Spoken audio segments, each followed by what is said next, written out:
What you do? Oh, yes, that's exactly where I was going next. Right now, Kingdom. It's getting its innards splayed out for the world to see. The saviors will be taking possession of that property starting tonight. Same with Alexandria. But Hilltop, the farmers, the breadbasket of our nascent civilization, it's your lucky day. You've been chosen to keep producing. Hey guys, Kiwi here. In this video, I'll be breaking down and analyzing the newest episode of The Walking Dead, the mid-season finale for Season 8, as we take a look at the characters Maggie and Simon. With that being said, warning of spoilers for everything in the show up to episode 808. And first off, I actually have a few things I want to briefly discuss before we really jump into this video. Now, real quick, I just wanted to give a quick update about myself, because as of episode 808, I just have so many goddamn video ideas that I am genuinely eager to produce.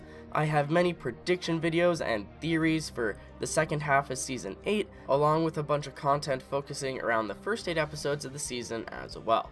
That being said, this past week has just been against me, and I've barely been able to push out content focusing on the call discussions, let alone anything else. My reasoning is because not only have I been sick with a horrible head cold, you could probably hear it in my voice all week, but I also had my final 2 wisdom teeth removed Thursday morning at like 8:30 in the morning.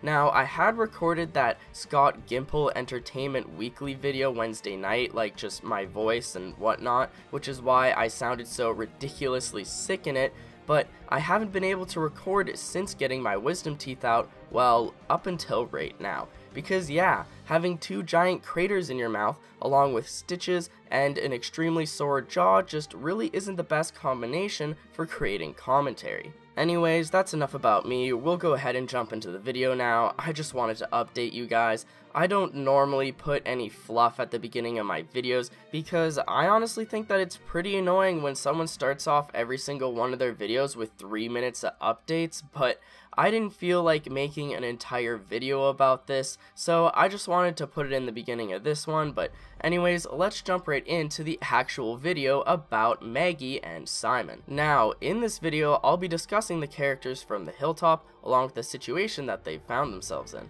You can probably guess the main question topic I'll be discussing in this video by taking a look at the title, but we'll get to that question, along with the answer to it soon enough.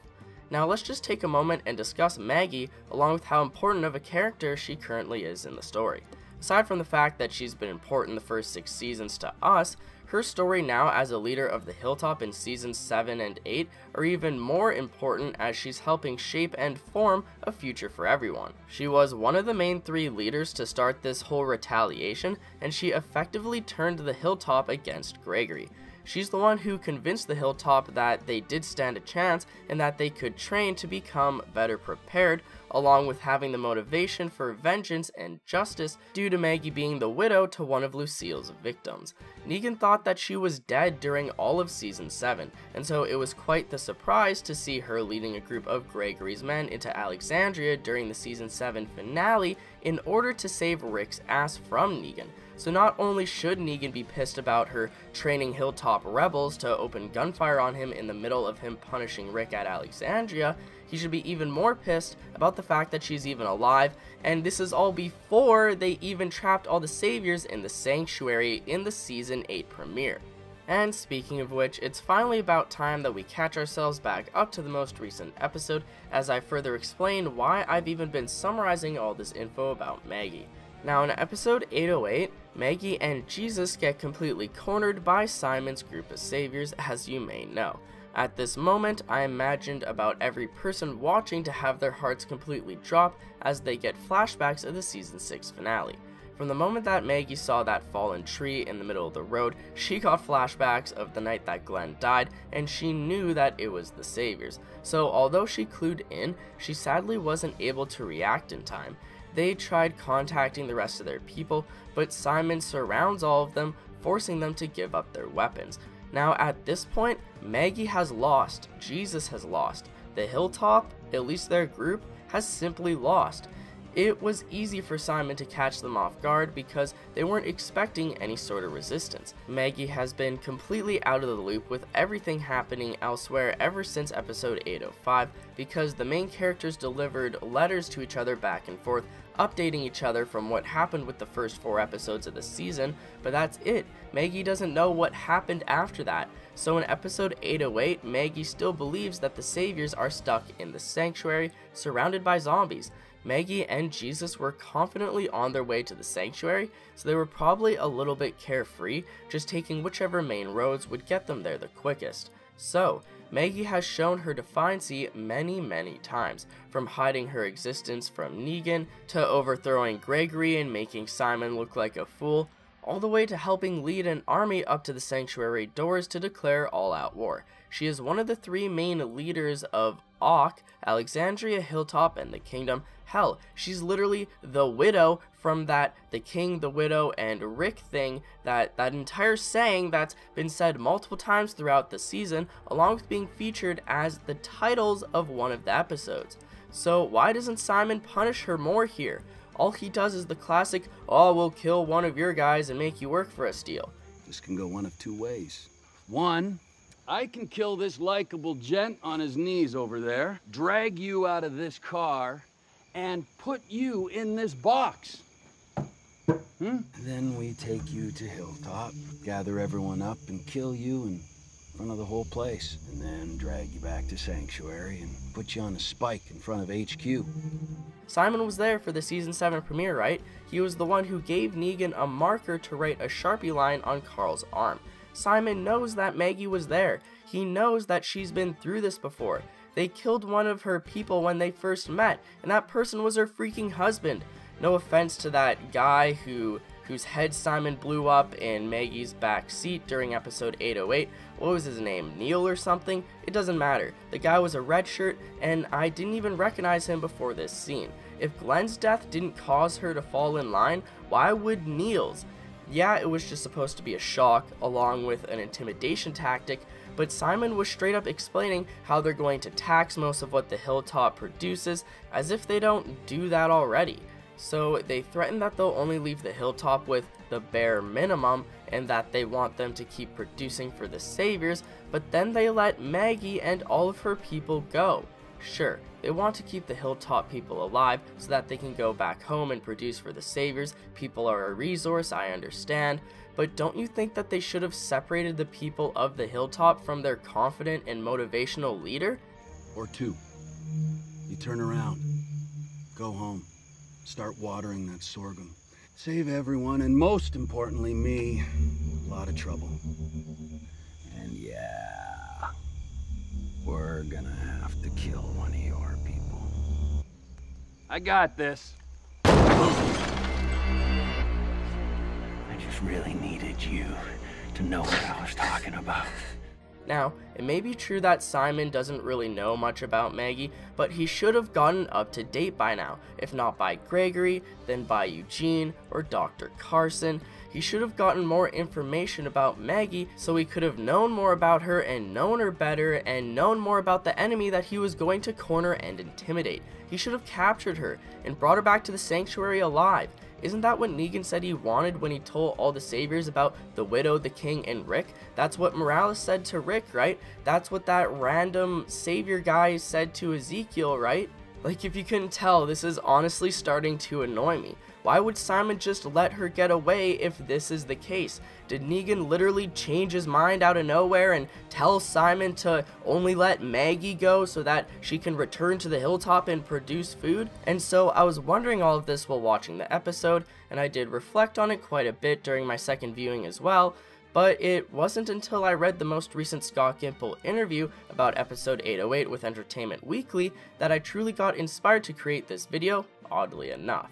And well, I mean, I was going to create it eventually anyways. As I said, I have like literally 30 other video ideas I could be working on, but after reading those questions that Entertainment Weekly asked Scott Gimple about Maggie, it actually gave me motivation and just the urge to throw out my opinions about Simon and Maggie right away. Now, as I believe I said near the beginning of this video, I actually discussed this article in a previous video, but I only really talked about Carl as I wanted to save the Maggie segments for this video.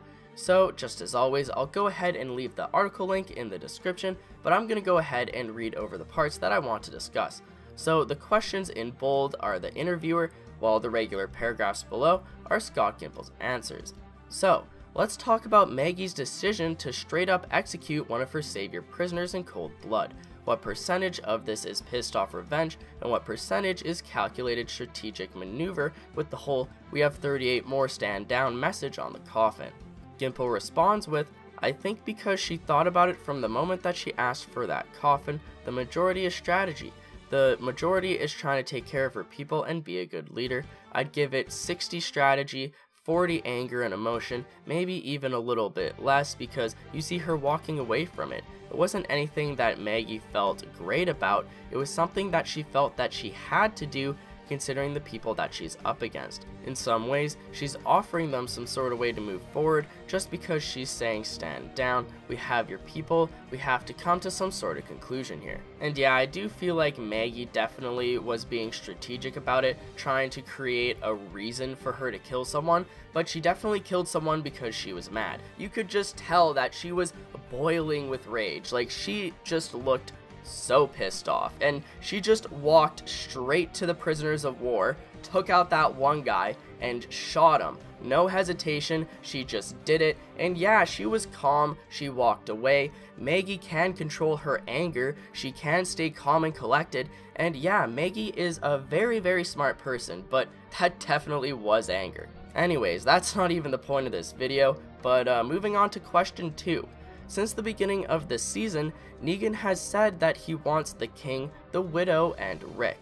Then in this episode, we see Negan saying that he's here to kill Rick, and then we see Gavin saying that they need to bring Ezekiel in, so why does Simon let Maggie go? They want the hilltop to continue producing. They want an example to be made of the place in that they keep producing for the saviors. Their supplies are a little low considering everything that just happened, but them having under Negan's thumb is great use for them as well. Now, is it just me, or can I just not read articles sometimes? Like, the grammar isn't so good, but anyways, so sadly these 2 questions are the only ones that are asked about Maggie, but it was enough to motivate me to elaborate on it. Now, if even the random interviewer is calling this out to Scott Gimple, asking him what the heck the deal is, don't you think that this is a bit of a plot hole? All Gimple has to respond with is the excuse that, oh, they want the hilltop to continue producing. But they could have done that without sending Maggie back there with them. Now, because of that, Maggie is going to be able to fortify the place and prepare it for a final standoff. I mean, if the interviewer has a career where he gets the opportunity to interview Scott Gimple on The Walking Dead in a time like this, I assume that that interviewer is probably a huge mega fan of his own, so not to discredit him or anything, but I just find it so funny that even the interviewer points out that Simon didn't capture Maggie, even though Negan has stated multiple times that he wants the king, the widow, and Rick.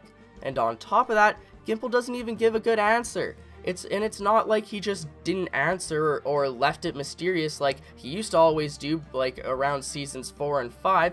Here, he actually gave a solid, confident answer as if it was going to satisfy our confusion and curiosity. Well, guess what, Gimple? It didn't. And this is honestly bad writing in my opinion. I don't know who is responsible for this, but it is definitely a major slip-up. You can't introduce the saviors to be hella intimidating people that are known to go through with their word just to have them cut Maggie's group some slack when they have them completely surrounded just because they want them to keep producing. Simon won right there. He could have captured them all and brought them all back to the hilltop as prisoners. He just states that he wants the hilltop to produce, but he could have done that while capturing Maggie at the same time. Hell, they should have thrown all the hilltop rebels in cells at the sanctuary and put the hilltop on full lockdown, but if them producing is the only reason why Simon's being so nice to Maggie, are you serious? Hell, if I was Simon, then I would have had Maggie captured and taken back to the sanctuary, and I would have also told some of my saviors to go follow Maggie's people back to the hilltop to make sure that they weren't up to anything. Not only should Maggie have been separated and taken prisoner, just like Daryl from season 7, but Simon should have sent his men back to the hilltop to keep constant watch over it. Just to think, if he would have done that, they would have found out about all the savior prisoners of war that Maggie's been keeping at the hilltop.